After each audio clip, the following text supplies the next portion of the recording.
Hi. Today I want to take you on a journey back to my past. So when I was 16, I had this massive crush on this guy. His name was Steve, who lived a few doors up the road from us. And he was a couple years older than me, and he was my brother's friend. And I remember having this crazy crush on him. And I used to be such a daydreamer. I think that, my mom and dad always just called me, such a daydreamer and, seeing the world through rose-colored glasses. But so what I used to do is because I was too young to date him, I had this huge crush on him. What I would do is at night, I would just look forward to going to bed because that was the time that I had some quiet space to just daydream about what the type of relationship and dating experiences that I wanted to have with Steve. So, I would daydream about how he would, pick me up and we would go to the movies, or at that time we had an IHOP, and we would go to the IHOP together and we'd talk and we'd hang out with our friends and, all of these things. And I remember I just got so into that feeling place of what that experience of dating him was going to be like. Now, I never actually got to really date him, and that was okay. But I was really excited to be able to daydream about what it could be like and how we would interact. So fast forward then a few years, now I'm kind of in my early 20s, and I used to daydream about what my, getting married and what my wedding would be like and having children and what my married life was going to be like. And I didn't do it with the same level of just getting into my heart and just letting whatever come up, but I still did have those daydreams. And throughout my young adult life, I would always daydream. I daydreamed about what my career was going to be like. I went back to school as a young adult again.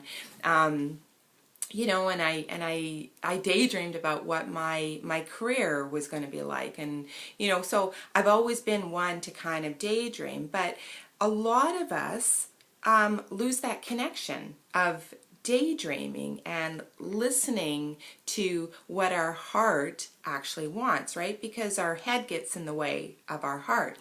So I belong to this personal development group, and our mentor is Kyle Cease. And if you don't know Kyle Cease, he does transformation and comedy, and he is absolutely amazing. So Kyle created this thing, it's called Kegel. And what it is, it's just basically taking some time for yourself and letting yourself daydream about what it is you want, and coming from it from a perspective that this thing that you want has already happened. So, for example, if I'm doing it for my business, for example, I might say, okay, you know what? I made this decision to hire this virtual assistant, and as soon as I did that, my business exploded. I did this webinar, and then I did this thing, and as soon as that thing happened, then I got this crazy idea, and all of a sudden, I'm getting I did this event, and this event was a showstopper, and it got media attention, and pretty soon I've got the local TV stations. They were calling me because they wanted to have me on my show. So none of this has actually happened, but when you do this exercise from a place of something already having happened, you get into your heart, and all of a sudden this stuff starts to come up, and you build this excitement about the possibilities, right? Because we can create and have anything that we want in our lives. And so what I want to help you do today is use this Kegel exercise in your relationship. So whether you're just looking for a new relationship, or whether you're in a relationship and, you know, perhaps you want to have, you know, something different happen within this relationship. So you can use Kegel with the same kind of, in the same type of manner. So what you would do, set a timer, maybe put your phone on flight mode or so that you don't get interrupted, and then you kind of just create some space for yourself and think about what it is that you want to have. So let's say you want to have that relationship with that person who gets you. You have so much fun together, and you go, you know, vacationing together, and you have the most amazing conversations. And so what you do at first, it's a little bit sludgy, right? So it's like Kyle says, it's like this garden hose that you haven't used all season long, right? You turn it on and all the crap comes out first, but then the water starts to free flow. Kegel can be a lot of the same way. At first you're kind of like, you know, and this crap comes out, but, you know, stay with it and just allow that daydream and this exercise to work for you, right? So if you just shut it down and leave it, you know, it's not gonna work for you. But so stay with it, let the sludge come up first, and then let it kind of free flow.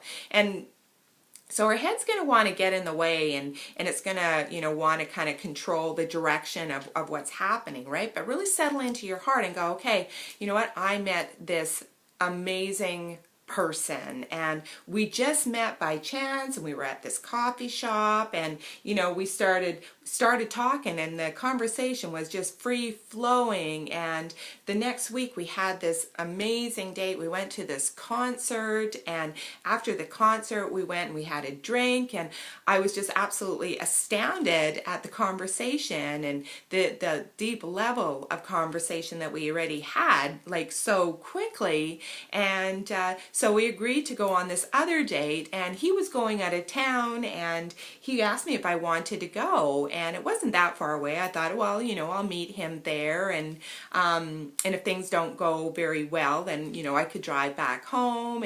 But you know what, it was an amazing experience, and we did this thing, and then after that thing we went on this hike. And so you can just let your, that didn't happen to me, by the way, but you can just see, like, when you just let your imagination flow, what comes up, and it's really, really exciting. And we do this because it's good to be in that place of imagination. It's good to be able to put ourselves into a position of how we want to feel. And the nice thing is that our mind doesn't know whether that's real or not, because those are just thoughts that are coming up. So I would love it if you wanted to practice this. I do this as part of my daily morning ritual. I do it for my business and in other areas of my life as well, and vacations that I want to take and things like that. So give it a try. Put your phone on flight mode, set your timer, start out with 5 minutes and see how it goes, and just let the ideas come up about what it is you want for yourself in your relationship or any other area of your life. So that's it. I hope you enjoy this exercise. If you do, leave your comments below and let me know what your experience was. And if you want to connect with me more, visit me at irissirianni.com, and also on Facebook at irissirianni.com. Until next time, bye.